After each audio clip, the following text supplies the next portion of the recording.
اور یہ سنت ایسی زندہ ہوئی ہے کہ آج آپ بھی اور میرے جیسا بھی ایک کمزور آدمی، کمزور ایمان والا اور کمزور عمل والا بھی، آج بھی جب وہ خانہ کعبہ کو چھوڑتا ہے تو اس کی آنکھوں سے آنسو آتے ہیں۔ یہ ایک اللہ تعالیٰ نے ایک حضور کی سنت کو آگے جاری کر دیا، تو اس کا مطلب ہے خانہ کعبہ کو چھوڑنا یہ آسان کام تو نہیں تھا، لیکن اللہ تعالیٰ کی یہی مرضی تھی کہ مکہ سے ہجرت کی جائے، تو قرآن نے اس کو کہا اذا اخرجہ الذین کفروا ثانی اثنین اذ ہما فی الغار، دو میں سے دوسرا آدمی جب دونوں غار میں تھے، دونوں کون تھے؟ حضرت سیدنا صدیق اکبر تھے اور نبی کریم علیہ السلام تھے۔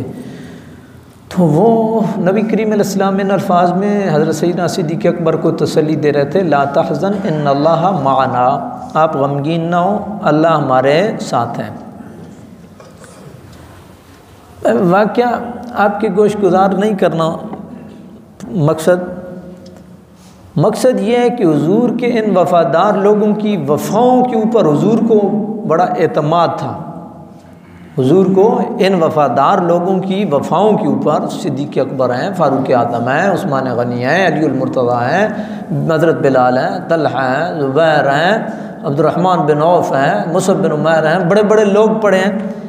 ان کی وفاؤں کے اوپر حضور کو اتنا اعتماد تھا، اتنا یقین تھا کہ حضور نے صرف اپنی بات نہیں کی ہے کہ اللہ میرے ساتھ ہے، حضور نے یہ نہیں کہا اللہ میرے ساتھ ہے، بلکہ اپنے اس امت کے اس فرد کو سیدنا صدیق اکبر کی بھی گارنٹی لیا کہ اللہ ہمارے ساتھ ہے۔ دوسری طرف یہ قوم ہے نا، اور قوم امت ہے، امت مصطفیٰ ہے، اور دوسری طرف امت موسیٰ ہے۔ حضرت موسیٰ علیہ السلام نے اپنی قوم کے گارنٹی نہیں لی، آپ نے صرف اپنی بات کی۔ قرآن مجید میں ہے قال اللہ ان معی ربی سیہدین، میرا رب میرے ساتھ ہے، قوم کی بات نہیں کی۔ انبیاء کی دور اندیشی دیکھیے، انبیاء کی حکمت دیکھیے، انبیاء کی دانائی دیکھیے، اور انبیاء کا علم دیکھیے، کتنا دور دیکھ رہے ہیں، کتنا دور دیکھ رہے ہیں۔ یہ بھی وقت کے نبی ہیں، وہ بھی وقت کے نبی ہیں، وہ کلیم اللہ ہیں، یہ حبیب اللہ ہیں، دونوں بڑا دور دیکھ رہے ہیں، اور اپنی قوم کے مزاج کو، اپنی قوم کے جو حالات ہیں ان کو دیکھ رہے ہیں، اور دونوں واقعات آپ کے سامنے ہیں۔ موسیٰ علیہ السلام کی قوم نے موسیٰ علیہ السلام کے ساتھ کیا کیا؟ سیدھا سیدھا کہہ دیا جی ہم تو علاقے میں نہیں جا سکتے۔ اگر آپ ہم سے یہ توقع کر رہے ہیں کہ ہم جا کر کے لڑیں گے اور فتح کریں گے تو یہ کام ہم سے تو نہیں ہوگا، آپ جانے اور آپ کا رب جانے۔ تو پھر موسیٰ علیہ السلام کی دور اندیشی اور حکمت کو سلام کیجئے نا کہ انہوں نے قوم کی گارنٹی لی ہی نہیں، انہوں نے کہا میرا رب میرے ساتھ ہے، میرا رب میرے ساتھ ہے۔ اور ادھر مصطفیٰ کریم علیہ السلام کی دور اندیشی اور حکمت کو دیکھیے کہ آپ کو پتہ تھا کہ صدیق اکبر ساتھ چھوڑنے والے نہیں ہیں، عمر فاروق ساتھ چھوڑنے والے نہیں ہیں، عثمان غنی ساتھ چھوڑنے والے نہیں ہیں، علی المرتضیٰ ساتھ چھوڑنے والے نہیں ہیں، حالات جو بھی ہوں گے۔ اسی لیے حضرت محمد الرسول اللہ نے کہا صدیق اکبر لا تحزن ان اللہ معنا، غمگین نہ ہو، اللہ ہمارے ساتھ ہے، اللہ ہمارے ساتھ ہے، الگ اپنی بات نہیں کی ہے۔ یہ ہوتی ہے وفا، اور یہ پھر وفا کا صلہ۔ ان لوگوں نے دین کے ساتھ وفا کی، محمد الرسول اللہ صلی اللہ علیہ وسلم کے ساتھ وفا کی، اور ایک اور بات وفا سے چلیے، اصل وفا وہی ہے جو وفا دین کے ساتھ ہے۔ باقی یہ جو ابھی یہ ڈھونگ رچا ہوا ہے اور آپ کے سامنے ہے حالات، وہ کھچڑی پکی ہوئی ہے، تو ہر آدمی جو اپنے آپ کو وفادار بھی کہہ رہا ہے نا، تو وہ کہیں نہ کہیں اس کا پیچھے کوئی نہ کوئی مفاد ہے۔ سیدنا صدیق اکبر کا کوئی مفاد نہیں تھا سوائے اخلاص کے، جان پہ بنی ہوئی تھی نا، جان پہ بنی ہوئی تھی، لیکن سوائے اس کے کہ ایمان تھا، اس کے علاوہ اور کوئی نہیں تھا، کوئی چیز مد نظر نہیں تھی، محمد الرسول اللہ صلی اللہ علیہ وسلم اور رب کی ذات۔ اور یہی حال حضرت علی المرتضیٰ کا تھا، جو مکہ المکرمہ میں اتنے بڑے رسک کے اوپر رہ گئے تھے، کہیں پہ خطرہ ہو اور آپ کو آپ کی پوری فیملی کہے کہ جی تسی اتنے رکو اسی جا رہے ہیں، الٹیمیٹلی آپ کا جواب کیا ہوگا؟ آپ کا جواب یہ ہوگا کہ ادھر مرنے کے لیے مجھے چھوڑ کر کے جا رہے ہیں، لیکن نہیں، حضرت علی المرتضیٰ رضی اللہ تعالیٰ عنہ نے حضور کی اس بات کو آنر کیا اور وہ بھی رکے۔ تو یہ حضور کے وفادار ساتھی ہیں، اس لیے میرے آقا و مولا نے کہا ان اللہ معنا مع صدیق اکبر، آپ غمگین نہ ہوں، اللہ ہمارے ساتھ ہے۔ اسی دوران سفر ایک اور واقعہ پیش آیا جس کی ایک دو پوائنٹ میں آپ کے گوش گزار کرنا چاہتا ہوں۔ صداقت اور صدیق اکبر رضی اللہ تعالی عنہ، آپ کو یہ ویسے لقب نہیں ملا ہے، یہ وہ عظیم ترین ہستی ہے کہ جس نے واقعی صدیق ہونے کا حق ادا کیا ہے۔ سراقہ بن جاشم، اگر آپ تاریخ پڑھیں، سیرت پڑھیں نا، سراقہ بن جاشم نامی شخص یہ وہ تھا کہ جس نے جا کر کے تو حضرت سیدنا صدیق اکبر اور نبی کریم علیہ الصلوۃ والسلام جو ہے نا وہ پیدل جا رہے تھے، تو اس نے جا کر کے پیچھے سے جو ہے وہ پا لیا اور یہ پہنچ گیا تھا پیچھے، اور غلط ارادے سے پہنچا تھا، ظاہری بات ہے کہ وہ قتل کے ارادے سے پہنچا تھا۔ تو اس نے حضرت سیدنا صدیق اکبر رضی اللہ تعالیٰ عنہ کے اوپر سوال کیا، تو بڑا کڑا امتحان تھا سیدنا صدیق اکبر رضی اللہ تعالیٰ عنہ کا، اور وہ سوال یہ تھا کہ یہ کون ہے؟ اگر سیدنا صدیق اکبر یہ کہتے ہیں کہ یہ محمد الرسول اللہ ہے تو عجب وفا ہے کہ حضور کو یعنی ایک دشمن کے سامنے پیش کر دیا ہے، اور اگر یہ کہتے ہیں کہ یہ کوئی اور ہے تو صداقت کے اوپر امتحان ہے۔ اللہ رب العالمین نے اس عظیم ترین ہستی کی زبان پہ جو لفظ جاری کیے وہ یہ تھے کہ یہ میرا رہنما ہے، یہ میرا رہنما ہے۔ انہوں نے مراد یہ لی میرے دین کا بھی رہنما، میری دنیا کا بھی رہنما، لیکن سراقہ بن جاشم نے یہ سمجھا کہ صدیق اکبر شاید کہیں جا رہے ہیں اور کوئی گائیڈ، راہبر، راستہ دکھانے والا جو ہے یہ کوئی ساتھ لیا ہے انہوں نے، جو کہ انہیں راستہ جو ہے وہ گائیڈ کر رہا ہے، لیکن انہوں نے یہ کہا کہ یہ واقعی مجھے راستہ بتا رہا ہے، میرے رب کا راستہ بھی بتا رہا ہے اور مدینے کا راستہ بھی بتا رہا ہے۔ تو وفا بھی نبھائی اور صداقت کے معیار پر بھی پورے اترے۔ تو یہ وہ عظیم شخص ہیں جس کو آپ سیدنا صدیق اکبر رضی اللہ تعالی عنہ کے نام سے یاد کرتے ہیں۔ تو اللہ رب العالمین نے ارشاد فرمایا کہ رب نے کافروں کی بات کو زیر کر دیا اور اپنی بات کو اٹھا دیا، یعنی جس کو آپ ایک جملہ پڑھتے بھی ہیں، سنتے بھی ہیں، اعلاء کلمۃ اللہ، اللہ کے کلمے کا بلند ہونا، یعنی دین کی بلندی مراد ہے۔ تو وہ دین جس کو مکہ المکرمہ میں بالکل محبوس کر کے رکھ دیا گیا تھا، اس دین نے مدینہ المنورہ میں جا کر کے جو پھلا پھولا وہ آپ کے سامنے ہے۔ فرد واحد سے اٹھنے والی تحریک، محمد الرسول اللہ، تنہا اللہ کی طرف بلانے والے، اور پھر پوری دنیا کے اوپر جو ہے وہ اس دین کو حضور نبی پاک علیہ السلام اور آپ کے صحابہ نے پھیلایا۔ برادران اسلام، یہ ہیں سیدنا صدیق اکبر رضی اللہ تعالی عنہ۔ حضرت سیدنا صدیق اکبر رضی اللہ تعالی عنہ نے جب خلافت سنبھالی، اور خلافت سنبھالنے کے بعد جو پہلے خطبہ دیا وہ بڑا مختصر سا ہے، لیکن ایک جامع منشور ہے۔ آپ دیکھتے ہیں نا ابھی الیکشن آ رہا ہے، ہر بندہ جو ہے نا جی وہ منشور اپنا پیش کر رہا ہے۔ منشور کیا ہے؟ تو انہوں بھی پتہ ہے تو میں نے بھی پتہ، ٹھیک ہے نا جی۔ جو 5 سال پہلے مرے تھے ابھی ان کی بھی فاتحہ ہونی ہے، ٹھیک ہے نا جی۔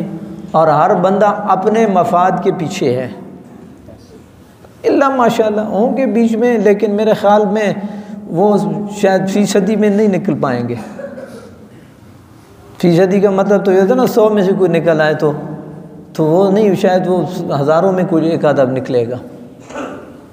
لیکن سیدنا صدیق اکبر رضی اللہ تعالیٰ عنہ وہ عظیم ترین ہستی ہیں کہ انہوں نے خلافت سنبھالنے کے بعد بنو ثقیف کے گلے شکوے دور کیے نا، اور جب آپ کی بیعت کی گئی تو آپ نے جو خطبہ دیا نا، آپ نے کہا یا ایھا الناس قد ولیت علیکم ولست بخیرکم، مجھے تمہارے اوپر خلیفہ بنایا گیا ہے، مجھے تمہارے اوپر والی بنایا گیا ہے۔ مطلب یہ تھا کہ میں خود نہیں بنا ہوں، مجھے بنایا گیا ہے۔ لیکن یہاں پہ کیا ہے، یہاں پہ تو عہدہ مانگ کے لیا جاتا ہے، بلکہ عہدے کے لیے پیسہ لگایا جاتا ہے، اور پھر پیسہ جب لگایا جاتا ہے تو پھر وہ جو گرانٹ ملتی ہے اسی سے پہلے اپنا کوٹا کھاتا پورا کیا جاتا ہے، اور پھر باقی جو ہے نا جی وہ تو یہ عہدہ مانگ کر کے لینا اس میں فرق ہے۔ اور ایک حدیث کا مفہوم ہے کہ وہ آدمی جو عہدہ مانگ کر کے لیتا ہے وہ اپنے منصب کا حق ادا نہیں کر سکتا، اس لیے کہ خواہش نفس آ جاتی ہے نا۔ اور بڑے بات کو چھوڑیں، چھوٹے لیول پہ اگر آپ بات کریں تو لوگ مختلف جگہوں سے مختلف جگہوں پہ پوسٹنگ کرواتے ہیں۔ کئی ایک بندے میرے چونکہ علاقہ بھی ہے، میں ایک چھوٹی سی آپ کو مثال دیتا ہوں، کئی ایک جاننے والے وہ کہیں گے کہ جی نہیں ہم نے تھانے میں نہیں رہنا، خوشحال گڑھ چیک پوسٹ کے اوپر جو ہے نا وہ ہماری پوسٹنگ کروا دیجیے، ادھر سکوٹی کے لیے تھوڑا جاتا ہے۔ وہ ایک میرا جاننے والا وہ کہتا ہے قاری صاحب ادھر سے کے پی سے گاڑی اترتی ہے تو مجھے اندازہ ہو جاتا ہے۔ تو عہدہ جب آپ مانگ کر کے لیتے ہیں، پوسٹنگ اپنی مرضی سے کرواتے ہیں، ایک تو ہے نا کہ چلیں آپ کسی جگہ پہ تنگ ہیں، یا آپ کی مثلاً آپ پنجاب سے ہیں اور آپ کو اٹھا کے بلوچستان میں پھینک دیا گیا ہے اور آپ کہتے ہیں یار بال بچے سے دور ہوں، یہ ایک الگ میٹر ہے۔ لیکن آپ جب پیچھے کوئی خواہش نفس ہوتی ہے تو اس طرح کی بات پھر انصاف کے اوپر آپ وہ نہیں کر سکتے ہیں۔ حضرت سیدنا صدیق اکبر نے کہا ولیت علیکم ولست بخیرکم، دوسری بات جو کہ میں کوئی تم میں سے بڑا نہیں ہوں، لست بخیرکم میں تم سے بہتر نہیں ہوں، یہ آپ کی عاجزی کی مثال ہے۔ عاجزی بڑی چیز ہوتی ہے، لیکن جس معاشرے میں اس لیے یہ باتیں کر رہا ہوں کہ یہ ایک حکومتوں کے لیے منشور ہے، سیدنا صدیق اکبر کا خطبہ یہ منشور ہے۔ آپ نے کہا میں تم سے بہتر نہیں ہوں، لیکن یہاں پہ ہمارے ہاں کیا ہوتا ہے کہ ہمارے ہاں تو آپ کو بتایا جاتا ہے کہ آپ کو پتہ نہیں ہے میں کون ہوں، یعنی میں اس سیٹ پہ ہوں، میں اس پوسٹ پہ ہوں، میں یہ کر سکتا ہوں۔ اتنا بڑا آدمی وہ کہہ رہا ہے لست بخیرکم میں تم سے بہتر نہیں ہوں، میں تمہاری طرح کا آدمی ہوں۔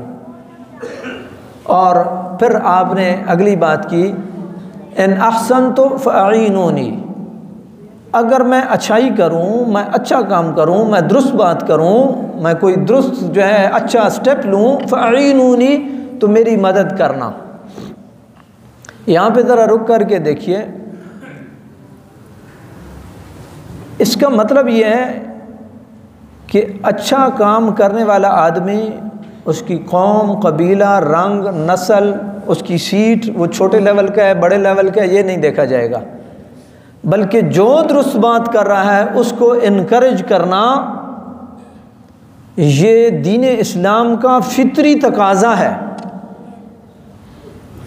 اور اگلا آپ نے جملہ کہا ان اسأت فقومونی، اگر مجھ سے کوئی کمزوری ہو جائے، کوئی غلطی ہو جائے تو مجھے درست کر دینا۔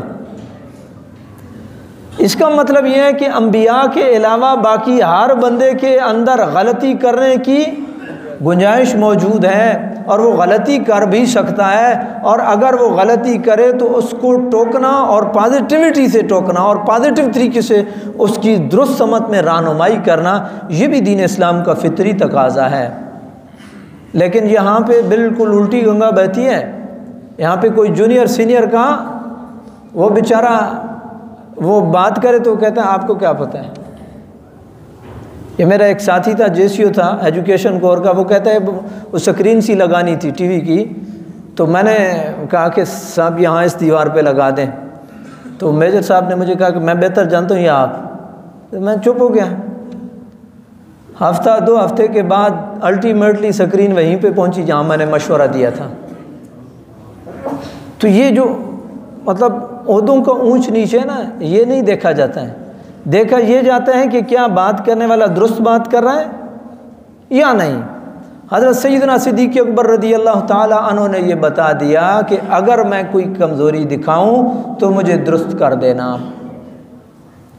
لیکن ایک اور ہمارے اندر ابھی جو پرابلم آ گیا وہ یہ ہے کہ میرا لیڈر وہ غلط ہے, وہ جو مرضی کرے اس کو قتل بھی معاف ہے, اور دوسرے کے لیڈر کی جو آنکھ کی خاشاک ہے وہ بھی شاہتیر نظر آتا ہے, وہ بھی بہت بڑی چیز نظر آتی ہے.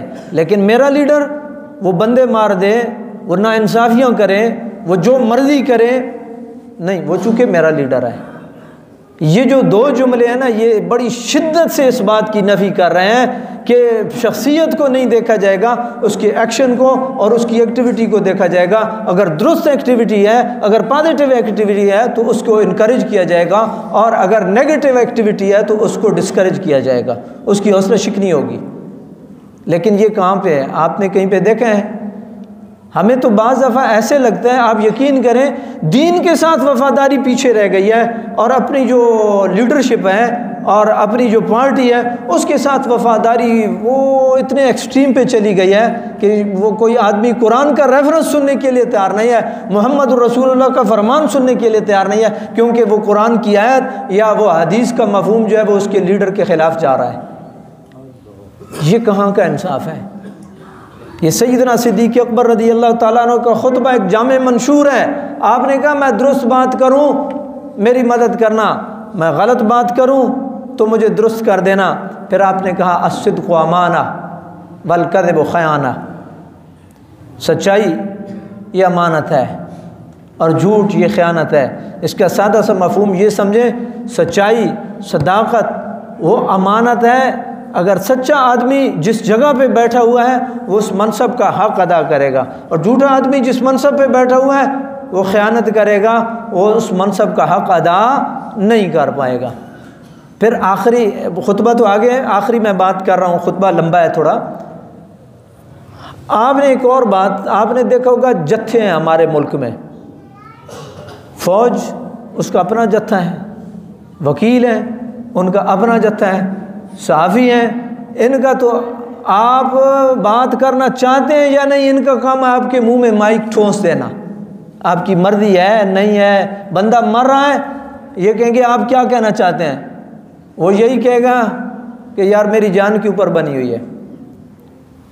ہر جگہ پہ آپ کالجز میں چلے جائیں, آپ یونیورسٹیوں میں چلے جائیں, اسلامک موومنٹس کے نام پہ جتھے ہیں.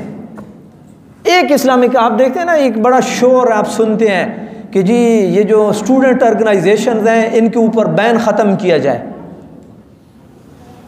ان کے اوپر بین ختم کیا جائے, یہاں سے لیڈر پیدا ہوتے ہیں.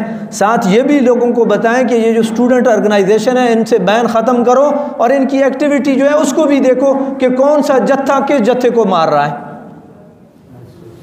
کون سا گروپ کس گروپ کو مارا. آپ کے سامنے ہے, آپ نے کالج بھی پڑھا, آپ نے یونیورسٹی بھی پڑھی ہے, کون کون سی تنظیمیں کیا کیا کرتی ہیں, یہ بالکل نوشتہ دیوار ہے. تو حضرت سیدنا صدیق اکبر رضی اللہ تعالیٰ عنہ نے قوم کے وہ ذہنی کیفیت تھی اس کو بالکل یکسر دبا دیا, اور آپ نے کہا والقوی فیکم ضعیف عندی, تم میں سے کوئی اگر اپنے آپ کو قوی سمجھ رہا ہے تو وہ میرے نزدیک کمزور ترین بندہ ہے. یہ بات آپ نے اس لیے کہی تاکہ وہ ذہنوں کے اندر جو بات ہے نا کہ میں یہ ہوں تو میں یہ ہوں, وہ نکل جائے. والقوی فیکم ضعیف عندی, تم میں سے مضبوط ترین آدمی بھی میرے نزدیک کمزور ترین آدمی ہے, اور جو کمزور آدمی ہے تمہیں وہ میرے نزدیک جو ہے وہ طاقتور ترین آدمی ہے, اور میں اس کا حق لوگوں سے لے کر کے اس کے حوالے کروں گا. یہ منشور تھا سیدنا صدیق اکبر رضی اللہ تعالیٰ عنہ کی خلافت کا, اور یہ آپ کے خطبے کے وہ الفاظ ہیں. برادران اسلام, یہ منشور ایک اسلامی حکومت کے لیے ہے، یہ منشور ایک فرد واحد کے لیے ہے، یہ منشور ایک کسی بھی آدمی جو کسی بھی شعبہ زندگی سے تعلق رکھنے والا ہے، یہ اس کے لیے ہے۔ اللہ رب العالمین کی بارگاہ میں یہ دعا ہے، اس عظیم ترین ہستی کی توجہات ہمیں نصیب فرمائے، آمین یا رب العالمین۔